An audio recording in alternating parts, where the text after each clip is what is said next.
Omoplata is usually a submission that it's overlooked by most grapplers. Quite easy submission to get into it, but if you don't know what we're gonna show today, it's gonna be really hard to finish, especially in a no-gi setup. So let's try to see the entry and also the things that we can do to make sure that we finish the match from there. A very good place to get into omoplata is when we get the trap triangle. So we're not really on the figure 4. We got on the triangle, but my opponent tries to hide his arm on the pocket. Now it makes really hard for me to move my hip around and go for my front triangle, but we are already on position to go to the omoplata. So number one thing for every omoplata attack that you're gonna do, you need this hand on your side pocket. In this case, Jared's already giving me the position. So all that I need to do is to block his face away, throw my leg over the top, and start to close the figure 4. Because there is no grips here, we really want to make sure that we don't lose that hand on the side pocket. So I'm gonna reinforce that with a grip on the wrist and keep on pushing that way. One thing so you don't lose omoplata as soon as you get into it. You see that as soon as I got in here, I moved towards his legs. The idea is that I want my head on the south and his head on the north, opposite sides. If I stay perpendicular to him, he is able to start to extend his hand a little bit and just limp arm away. I don't want that to happen. So I want the arm really bent and I want to be on the opposite side. Second thing that I want to do to not to lose omoplata once we get in is not allow him to step over my body. So if he's able to go to that side, I'm gonna start to have problem with my omoplata. So even just pulsing the arm up and not allowing him to go, it's a very good way to start. So don't allow them to go over you, and so we can go for the next battle. The next battle that you're gonna have is a battle for posture. Your opponent wants the posture up, so it makes it harder for you to submit. And you want their head down, their posture broken, so you can start to work that arm up on the back and eventually get the finish. So what I'm talking about, it's like I got to the position, I have everything in place, I didn't allow him to jump over my body. And then from here, what Jared wants you to do is to keep his head up. The higher his head is, harder it is for me to work any submission from here because I need to lift my hip from the ground when we're here. So what can we do to tackle this? I'm gonna open the figure 4 and actually rock the chair a little bit, almost like a back row. So I create a little bit of momentum and then I'm gonna bring everything down. So I want my heels touching the ground. The next issue that we're gonna have from here is that I got his head on the ground, but you can see that that posture is only broken and keep that way because I have the hand behind my back. The moment that I take this hand out of there, Jared is able to raise his head again, and then we stay on this seesaw battle.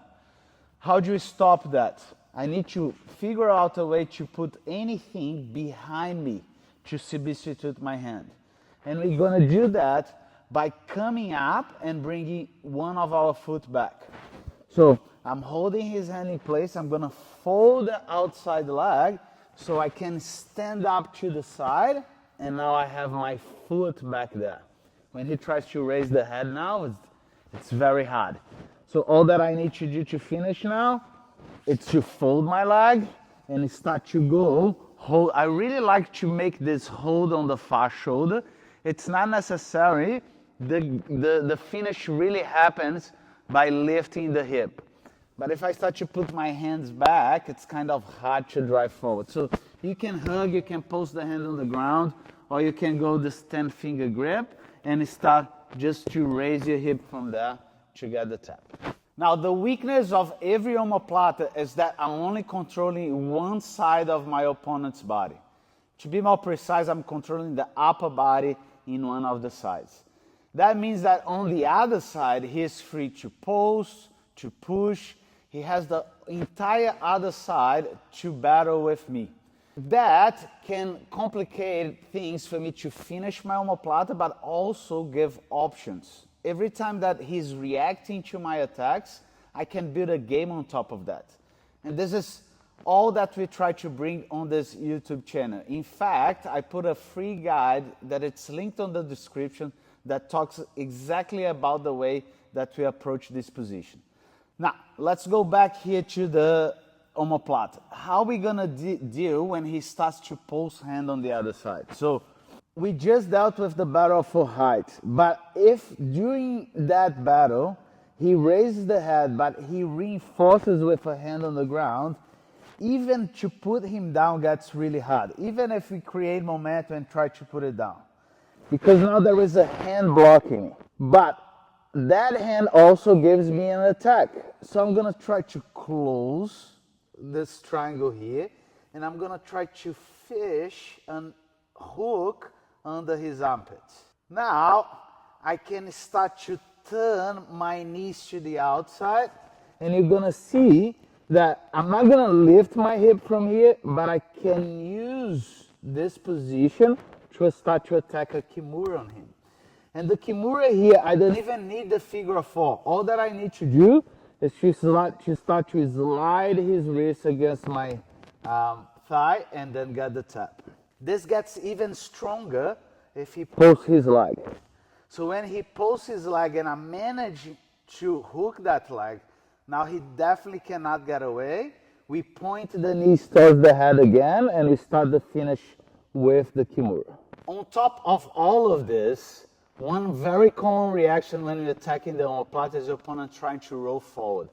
And this is not really a defense because it's gonna give you a better position that we're just gonna see after, that we're gonna address right now.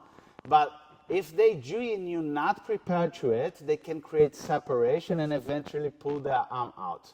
So you should be prepared at any time that you're applying the omoplata to be able to follow up the roll. And we're gonna see how that will gonna bring you actually a better position. So I'm attacking the omoplata, I won the battle for heights. We're playing from there, I came up, and now we are about to go for our finish. Okay, all that I need to do is to fold my leg and then start to put my hip up. So by this time, this guy should be panicking because if I keep on going, I'm gonna get the finish. So as a last resource, what he can do is start to roll out of it.